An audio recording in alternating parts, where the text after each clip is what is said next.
Hare Krishna. We'll begin the session with prayers. Namo Vishnu Padaya Krishna Preshtaya Bhutale Srimate Bhakti Vedanta Swami Nidhi Namine Namaste Saraswate Devi Gauravani Pracharine Nirvishesha Shunyavadi Paschatya Deshatarine Jaya Shri Krishna Chaitanya Prabhu Nityananda Shri Advaita Gadadhara Srivasadi Gaura Bhakta Vrinda Hare Krishna Krishna Krishna Hare Hare Hare Rama Rama Rama Hare Hare Hare Krishna Krishna Krishna Hare Hare Hare Rama Rama Rama Hare Hare Hare Krishna Krishna Krishna Hare Hare Hare Rama Rama Rama Hare Hare Shri Shri Radha Vrindavan Chandra ki jai, Shri Shri Gaur Nitai ki jai, Srimad Bhagavad Gita ki jai, Jagat Guru Srila Prabhupada ki jai. Hare Krishna. Welcome back for today's session. Last session we were doing chapter number 2 and we finished up to shloka number 38. तो हमने एक section complete कर लिया दूसरे अध्याय में. So let's go by the salient points of what we covered last time. So in shloka number 36, a very important word, एक मुख्य शब्द प्रयोग किया गया कृष्ण से. He used the word avachya shabdham, avachya vadham. So he was trying to highlight to Arjuna that people will talk about you in all sorts of demeaning ways if you leave this battle and go away for any reason. You might go for a good reason as per your knowledge. आप सोच रहे हो कि आप सही कर रहे हो, लेकिन आपके बारे में आपके जो शत्रु है और बाकी योद्धा है वो अवाच्यवादम ऐसे बोलेंगे. And he also says that it is worse than death.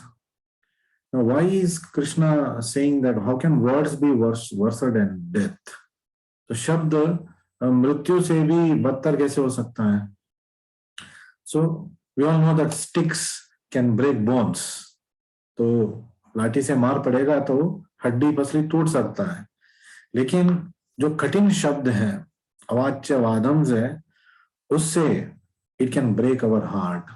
तो कोई मतलब अपशब्द यूज प्रयोग करेगा हमारे ऊपर तो वो निंदा हम सहन नहीं कर पाएंगे. हाँ, दिल पे लग जाएगा.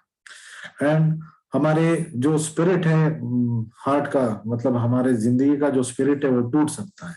So our spirit of living itself can be broken down. So words have such powerful influence, and it causes a much deeper wound. वो एक ऐसा घाव करेगा जो बहुत गहरा है. लाठी से मार पाएंगे तो वो शायद ठीक भी हो जाएगा, लेकिन जो शब्दों से मार पड़ता है उससे मतलब रिकवर करने के लिए सालों साल लग जाता है. बहुत लोग रिकवर नहीं कर पाएंगे. बहुत लोग सुसाइड कर देते हैं क्योंकि किसी ने कुछ बोल दिया उनके बारे में. और 35 में shloka number 35 we read Krishna is asking Arjuna not to walk away from the problems. वो बोले ये तो एक प्रॉब्लम है, तो आप प्रॉब्लम से मतलब भागो मत. Face the problem. Yes, you have your relatives on the other side. It definitely is a problem, but you must understand the background of the problem. इस समस्या का जो बीती हुई कल है आपको समझना चाहिए, तब आप एक सही योद्धा की तरह आप युद्ध कर पाएंगे. So he even says that people will think that you ran away out of fear.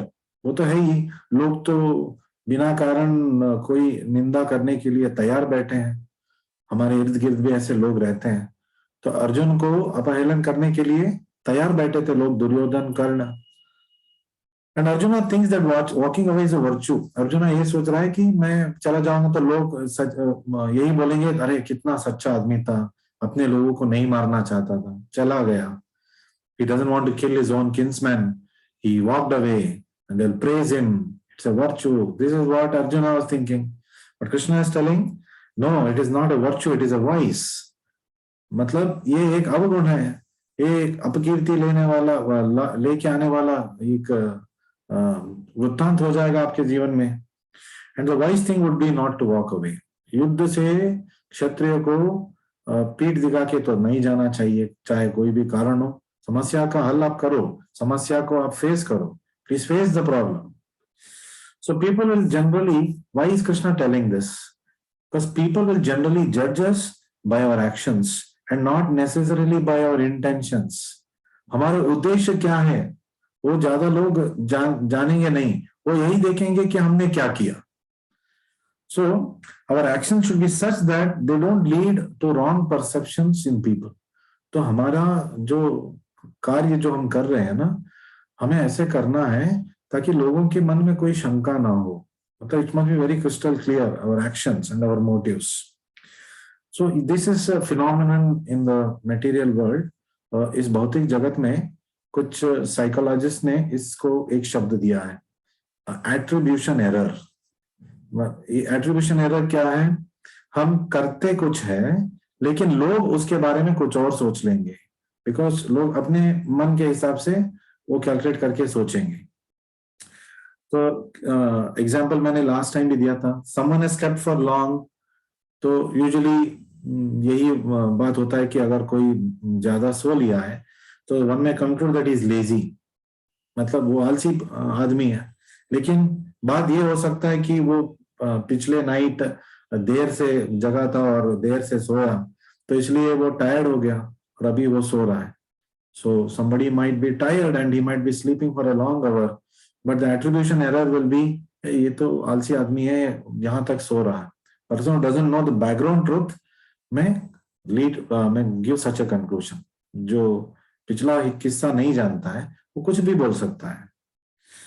और प्रभुपाद जी भी what he is trying to tell here is even a small dot on a white cloth is noticeable to everyone. एक नायक, एक सन्यासी, एक बड़ा आदमी जो भी कार्य करता है वो सब लोग देख रहे हैं, और अच्छे अच्छे कार्य कर रहे होंगे. He would have done a lot of good things, but he does even one small bad thing or wrong thing that will be highlighted. And this is what to say that it's something that a leader or a sannyasi has to face. क्योंकि वो एक responsible citizen है, तो उसको जब भी वो कोई भी काम करता है तो उसको बहुत सोच समझ के काम करना चाहिए. So a leader, sannyasi, famous person should always be careful and consider how his actions will always be seen and judged. तो कोई शंका का हमें मौका नहीं देना चाहिए. It's a different thing that we should not be too worried about what others will think as long as we are doing the right thing. But we must also not give scope for people to point fingers at us, especially a devotee. मैंने last time भी बताया था, एक भक्त जो भी करता है या नहीं करता है, लोग यही बोलेंगे ना, कृष्ण के भक्त ऐसे कर दिया, देखो प्रभुपाद जी के शिष्य ऐसे कर दिया. तो ना सिर्फ हमारा अवहेलन होगा, हमारे गुरु का निंदा होगा, भगवान कृष्ण के बारे में लोग तैयार बैठे हैं तरह तरह का बोलने के लिए, तो उनको एक मौका मिल जाएगा. So in 37, Shloka 37, we read that Krishna says, if you do your duty, you're always in a win-win situation. मतलब आप हारेंगे तो भी आपके मतलब हित है, आप जीतेंगे तो आपके हित तो है ही. लेकिन अर्जुन क्या सोच रहा था? What was Arjuna thinking? Arjuna thinking that he was in a lose-lose situation. मैं जीतूंगा लेकिन किसके लिए जीतूंगा, किसको मैं दिखाऊंगा? मैं हारूंगा तो वो तो नष्ट तो होगा ही, मैं जीतूंगा तो नरक में जाऊंगा, मैं अपने लोगों को मारूंगा तो नरक में जाऊंगा. तो उनको ये सोचता है lose-lose situation. वो सोच रहा था कि he was thinking that whatever I do and whatever happens in this war, any outcome, I will be the loser. But Krishna is saying, no, you will be the winner, whether you lose or whether you win, because you are fighting for the right cause. आप एक धर्म युद्ध के भाग हो, मतलब भागी ले रहे हो, मेरे आज्ञा का पालन कर रहे हो, तो आपको इसमें आपका फायदा ही होगा. एंड फाइनली कृष्णा, सो इस रीजनिंग को psychologists call this as intelligent reasoning, to give all the possibilities so that everything is covered. तो मनोवैज्ञानिक बोलते हैं इसको बुद्धिमान बुद्धि से सोचने वाली बात है। मतलब सारे जो पॉसिबिलिटीज है उसके बारे में सोच के कोई भी हमको कदम उठाना चाहिए। और श्लोका नंबर 31 to 38 जो हमने कंप्लीट किया, हमने क्या सीखा? तो अर्जुन अपने दूसरे लॉजिक या आर्ग्यूमेंट प्रारंभ कर रहा है। So Arjun is starting his second argument, I is talking about no enjoyment. तो कृष्णा बोलता है नहीं, स्वर्ग में भी आपका एंजॉयमेंट है, जाएंगे वहां पे तो, और यहाँ पे रहेंगे तो एंजॉयमेंट तो रहेगा ही, तो आप कैसे बोल रहे हैं एंजॉयमेंट नहीं रहेगा? ये सही एंजॉयमेंट है।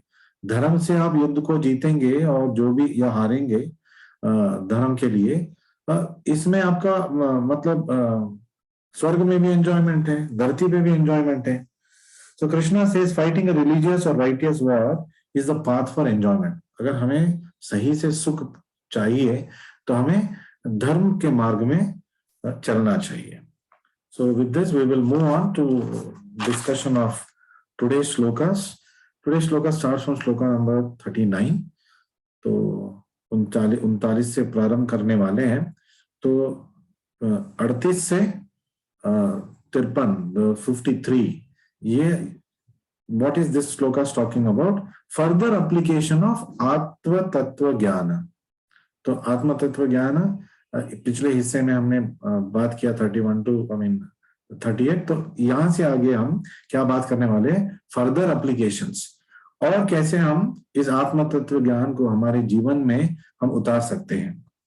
तो यहाँ अर्जुना अपने एक और आर्ग्यूमेंट का समाधान पाते हैं कृष्ण से। एक और आर्ग्यूमेंट उन्होंने किया था कि पाप लगेगा, सिंफुल रिएक्शन, और उसका भय था उसके लिए। तो कृष्ण उनका समस्या का समाधान करते हैं। अर्जुन ने बताया था पहले चैप्टर में, क्या बताया था उन्होंने बताया था कि पापम एवाश्रयेत अस्मान, पाप लगेगा, इस युद्ध को हम लड़ेंगे तो हमें पाप लगेगा। यहाँ कृष्ण उनको बता रहे हैं कि नहीं, आपको पाप नहीं लगेगा। तो जैसे योगा लैडर में कृष्ण पहले बात कर रहे थे कर्म कांड के बारे में, श्लोका नंबर 2.31 to 2.37, मतलब 2.31 से 2.37 तक। फिर 38वें श्लोक में वो कर्म योग की बात करेंगे, और यहां से आगे एक और सीढ़ी हम चढ़ेंगे, एक और रंग हम चढ़ेंगे, that is action in detachment. पहले उन्होंने सिखाया action with attachment to fruits, मतलब कार्य करने के लिए उन्होंने फल का आशा दिया था कि आपको सुख मिलेगा यहाँ या स्वर्ग में। अब इस सेक्शन में, in this section, Krishna will talk about how to act without attachment to fruits. बिना कोई फल के बारे में सोचते हुए हम धर्म के मार्ग में चलेंगे। ये नेक्स्ट लेवल जा रहे कृष्ण। सो श्लोका इज एषा ते अभिहिता सांख्ये बुद्धिर्योगे त्वमां शृणु बुद्ध्या युक्तो यया पार्थ कर्मबंधं प्रहास्यसि। कर्मबंधं प्रहास्यसि, यहाँ पे वो तोड़ बता रहे हैं कैसे हम अपने कर्म बंधन से मुक्त हो सकते हैं। तो एषा ते अभिहिता, तो अभी मैं आपको बताने जा रहा हूं, I am going to tell you Sankhya. तो अभी तक आपने ये सीखा एनालिटिकल स्टडी, संशोधनात्मक जो अध्ययन से, तो विश्लेषणात्मक अध्ययन से। अभी आपको हम सुनाएंगे बुद्धिर योगे तो इमाम।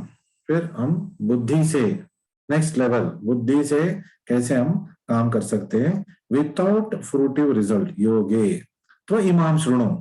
अब आप सुन लीजिए।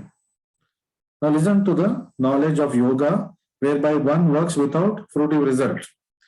फिर क्या बता रहे हैं? बुद्ध्या युक्तो यया Partha, by intelligence which is doubted, O son of Pritha, कर्म बंधम प्रहास्यसि, तो आप बुद्धि से काम लेंगे, तो इसको डाउटेल करेंगे सही मार्ग में, तो आपका कर्म बंधन, कर्म फास्ट जो है वो छूट जाएगा. You will be released from all the karmic bondage. Thus far, I have declared to you analytical knowledge of Sankhya philosophy, विश्लेषणात्मक ज्ञान आपको दिया सांख्य योगा के बारे में. Now listen to the knowledge of yoga. अब आप योगा के बारे में सुनिए. Whereby one works without fruitive result. अब फल क्या अपेक्षा छोड़ते हुए कैसे काम करना है, ये मैं नेक्स्ट लेवल लेके जा रहा हूं. तो son of Pritha, when you act by such intelligence, और ऐसे इस बुद्धि से आप जब काम करेंगे, you can free yourself from the bondage of works, कर्म बंधम प्रहास्यसि. तो वैदिक जो डिक्शनरी है उसका नाम है निरुक्ति. The Vedic dictionary is called निरुक्ति. तो इसमें सांख्या का क्या डेफिनेशन है, क्या मीनिंग दिया गया है. Sankhya means that which describes phenomena in detail. कोई मतलब फिनोमिनन को विस्तार से जब संक्षिप्त और विस्तार से और प्रिसाइसली जब डिटेल आ जाएगा, उसको सांख्या बोलते हैं. The philosophy which describes real nature, एक सत्य और जो असली प्रभाव को, असली स्वभाव को प्रकाश करता है, वो सांख्या है. Yoga involves controlling the senses. Veda में बताते हैं योगा इंद्रिय संयम. तो इंद्र को वश में लेके आना ही योग है, और कुछ अर्थ नहीं है योग का. और एक और अर्थ है योग जो इसी से मतलब रखता है कि भगवान आत्मा और परमात्मा का मिलन, द यूनियन ऑफ आत्मा एंड परमात्मा. सो अर्जुना's proposal not to fight was based on sense gratification. वो किस लिए बोल रहा है कि मैं युद्ध नहीं करूंगा, अपने इंद्रियों की तृप्ति के ही बारे में सोच रहा है. वो मैं कैसे सुख पाऊंगा और मुझे पाप लगेगा, ये नहीं सोच रहा है कि कृष्ण बता रहे, भगवान बता रहे ये धर्म का मार्ग है. And is forgetting his prime duty, अपने प्रमुख कर्तव्य योद्धा होते हुए वो भूल गया. Happiness derived from conquering them and happiness derived from seeing the kinsman alive are both on basis of personal sense gratification.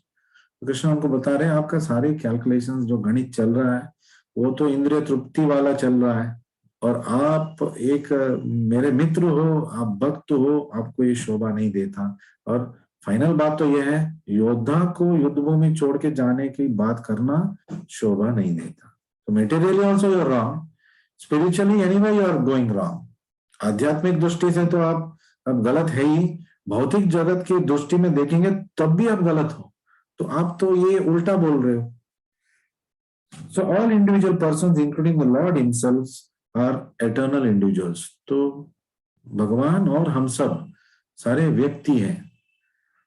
Actually, we keep our individuality even after liberation from bondage. कर्म बंधन प्रहास्यसि. तो कर्म बंधन जब छूट जाएगा, क्या हो जाएगा? मायावादी बोलते हैं हम भगवान में मिल जाएंगे, एक हो जाएंगे. लेकिन उनका जो बोलना है एक हो जाएंगे, उसका मतलब ये कि हम मिक्स हो गए. ऐसा नहीं होता है. हम भगवान में लीन हो जाएंगे, भगवान के कार्य में हम लग जाएंगे. मतलब जो भी हमारा समय है हमारे पास, तो वो दूसरा सम्मिलन होना. लाइक पिते ऑल इंडियंस आर वन.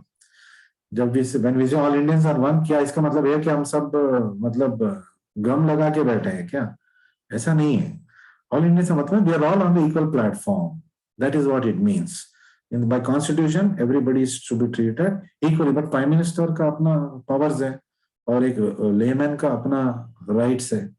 सो प्रधानमंत्री का अपना शक्ति है, और जो खेती बाड़ी कर रहा है उसका सिटीजन होने के नाते उसका कुछ राइट्स है. लेकिन जब हम बोलेंगे ऑल आर वन, भगवान की दृष्टि में हम सब एक हैं, correct. Still Krishna will treat us differently. How? Based on what we are doing. जो हम कार्य कर रहे हैं, हम भी अच्छे कार्य करेंगे तो हमें भी सारे अच्छे फल मिलेंगे. ऐसा नहीं कि तुम अच्छे कार्य करोगे तो तुम्हें नहीं मिलेगा, तुम बुरे कार्य करोगे तो तुम्हें मिलेगा पाप और दूसरे को नहीं मिलेगा. सबको एक ही रूल्स लगाते हैं कृष्ण. हमारे भारत का संविधान भी ऐसा है, सबके लिए एक ही रूल है. जो भी क्रिमिनली काम करेगा तो उसको तो कटकड़े में खड़ा होना पड़ेगा. So like that it means. So Sankhya philosophy was expounded in the Srimad Bhagavatam by the true Lord Kapila.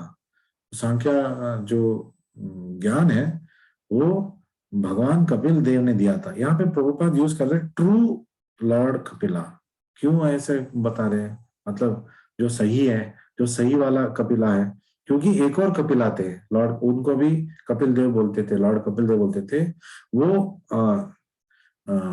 नास्तिक थे, वो भगवान के अवतार नहीं थे। He was not an incarnation of God. What we are talking of here is incarnation of God, that is son of Devahuti, one who explained Sankhya philosophy to Devahuti. Lord glanced over Prakriti or nature and impregnated it with atomic individual souls. तो इस सृष्टि कैसे बना? Why Krishna is treating all of us equally? Because we are all his children. हम सब उनके संतान हैं। तो कैसे हम हमारी उत्पत्ति हुआ और या कैसे हम आत्मा यहाँ भौतिक जगत में आ गए? भगवान ने प्रकृति की ओर अपने दृष्टि फैलाया और जीव को उसमें उन्होंने उपजीव का बीज को उसमें बो दिया।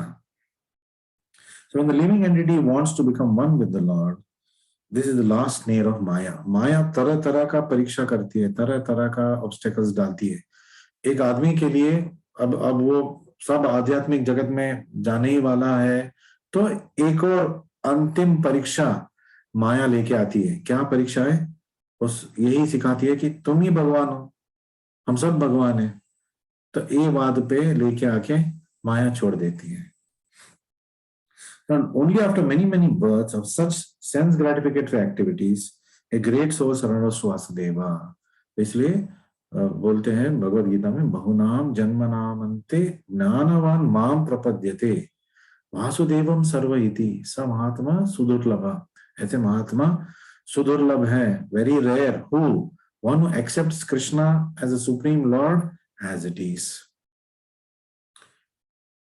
So Arjuna has already accepted Krishna as a spiritual master. Krishna, Arjun ने पहले 10 श्लोक में कृष्ण को अपना गुरु मान चुके हैं।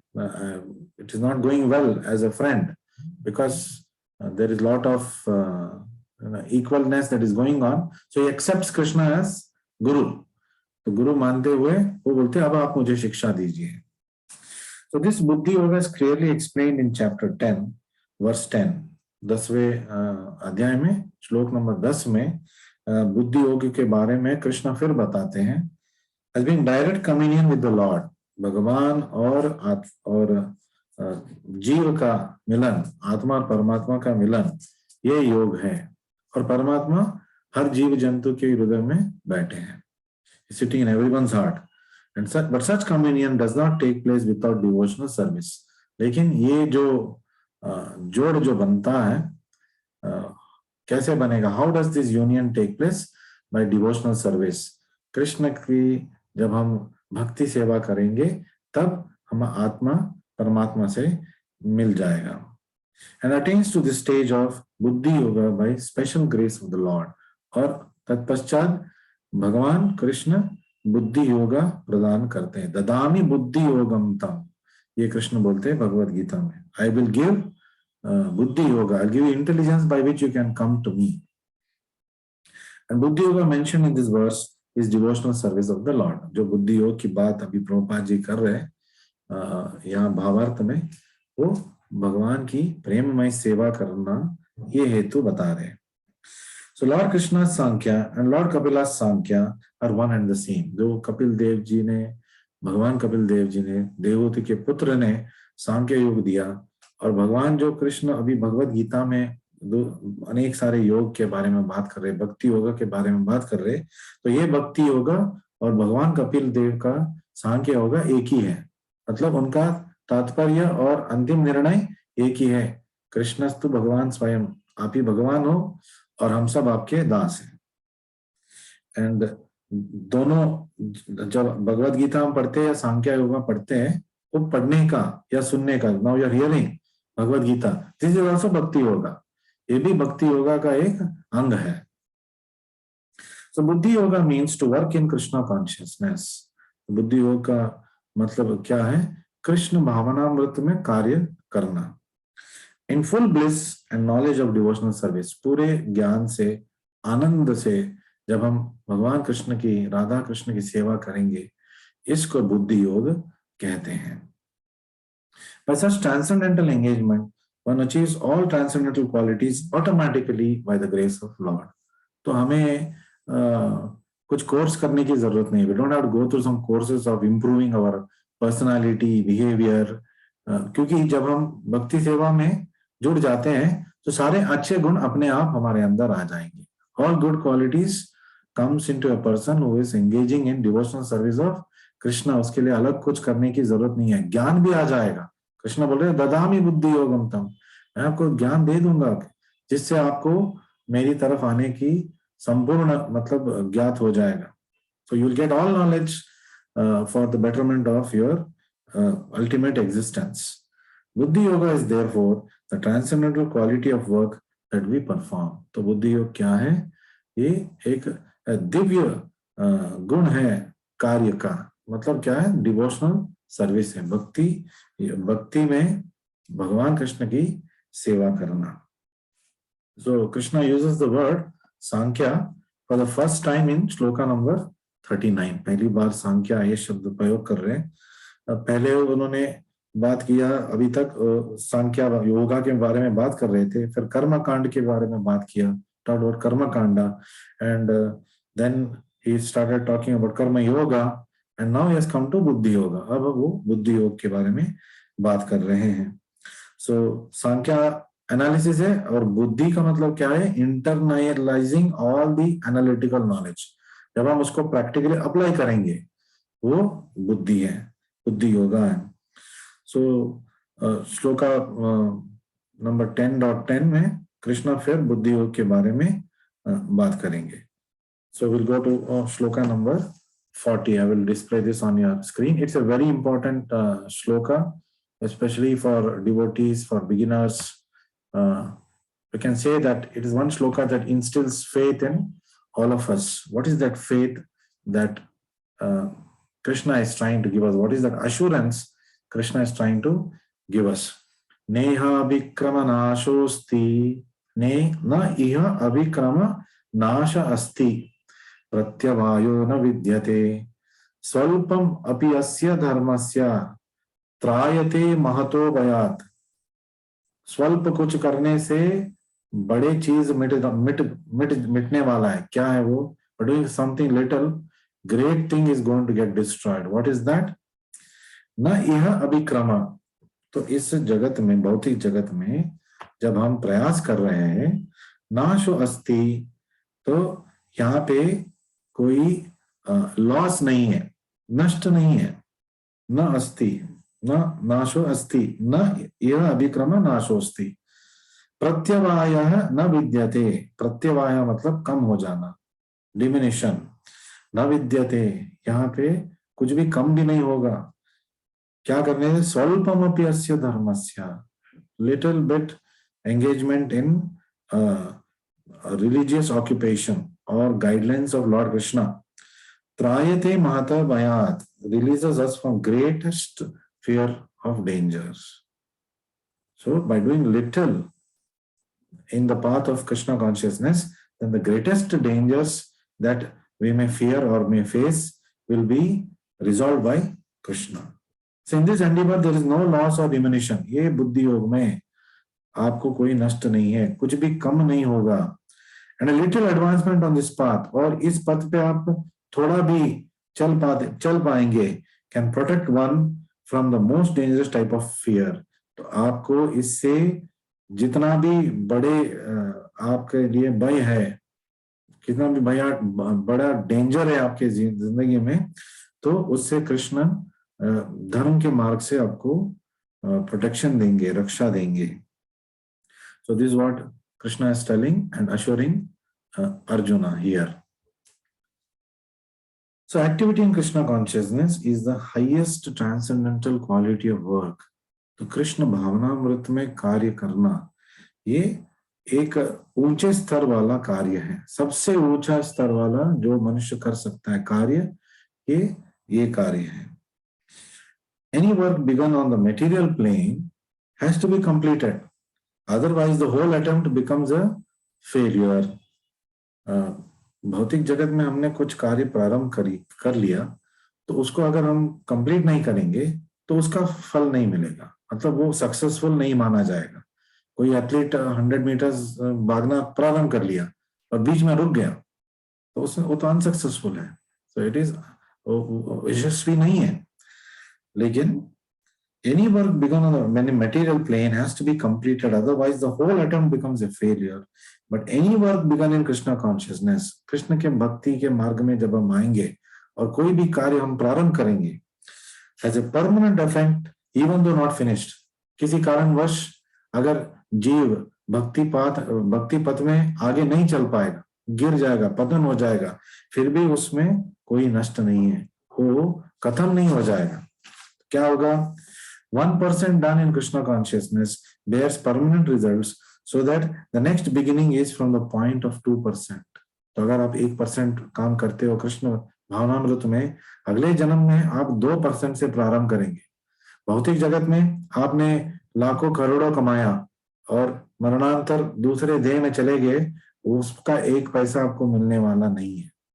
सब छोड़ के जाना पड़ेगा, फिर से प्रारंभ करना पड़ेगा अगर भाग्य में योग में है, वरना तो वो कुछ भी हो सकता है, कंगाल भी हो सकता है उस जीवन में। लेकिन भक्ति योग में क्या है, अगर इस जन्म में मैंने 1% भी कृष्ण भावनामृत की तरफ गया, तो अगले जन्म में 2% से प्रारंभ होगा। Ajamila performed his duty in some percentage of Krishna consciousness. Ajamila एक ब्राह्मण कुल में पैदा हुआ था, फिर बाल्य उसका मतलब आध्यात्मिक विद्याभ्यास से हुआ, लेकिन उनके जिंदगी में कुछ गड़बड़ हो गया, कुछ मतलब पाप दृश्य उन्होंने देख लिया और मोहित हो गए। लेकिन फिर भी द रिजल्ट ही enjoyed at the end was 100% by the Lord's grace. लेकिन जीवन के अंत में वो नारायण स्मृति कर सके, जो मनुष्य जीवन का अंतिम लक्ष्य है, to be able to remember Lord Krishna at the time of death.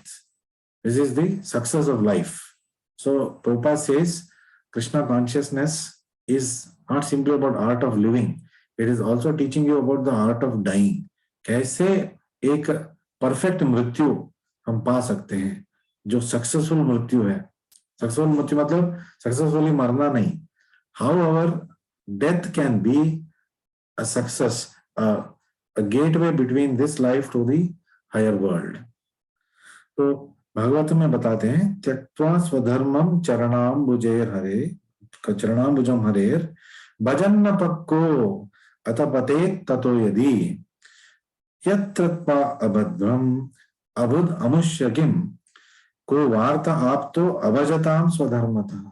मतलब संक्षिप्त में क्या बता रहे भागवतम में, if someone gives up self gratificatory pursuits, त्यक्त्वा स्वधर्मम, obligatory pursuits in material world, and works in Krishna consciousness, चरण अम्बुजम हरे, उनके शरण में आ गए और भजन करने लगे, लेकिन न पक्को मतलब पक्व नहीं हो पाए, अतः पतेत ततो यदि, और अगर वो उनका पतन हो जाएगा, भक्ति मार्ग में आगे नहीं बढ़ पाए, तत्र क्वा अभद्रम, तो भी उसमें अभद्र क्या है, उसमें लॉस क्या है, what is the loss?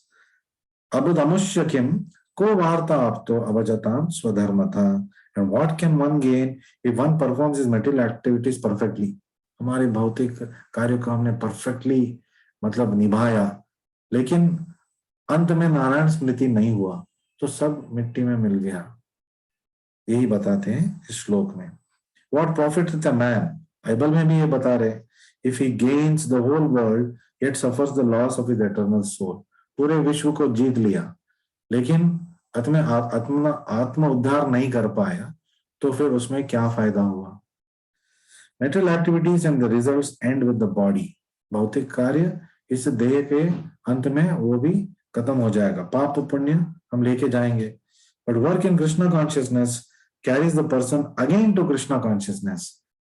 Krishna भावनामृत में कार्य करके किसी ने मृत्यु पा लिया, तो अगले जन्म में उसको इस पथ पे आना ही है। ये कृष्णा का एश्योरेंस है। Krishna is assuring you will definitely come back to Krishna consciousness even after the loss of body. इस पार्थिव शरीर जब चला जाएगा और दूसरे अगर हमको जन्म लेना पड़ा कर्म के वजह से, लेकिन उस जन्म में कृष्ण भक्ति जरूर हमारी जिंदगी में आएगा और उस पथ पे चलेंगे. At least one thing is sure, that is to have a chance in the next life as being born as a human being. एक तो एश्योरेंस है कि इस जीवन में हम सब कृष्ण प्रज्ञा, कृष्ण भावनामृत में प्रभुपाद जी की मर्जी से आ गए हैं. तो एक तो तैयार है, यदि अगर हमारा अगला जन्म होगा तो मनुष्य जन्म मिलेगा, और वहां से हम कृष्ण प्रज्ञा जहां पे हमने छोड़ा था वो सीढ़ी से हम चढ़ेंगे.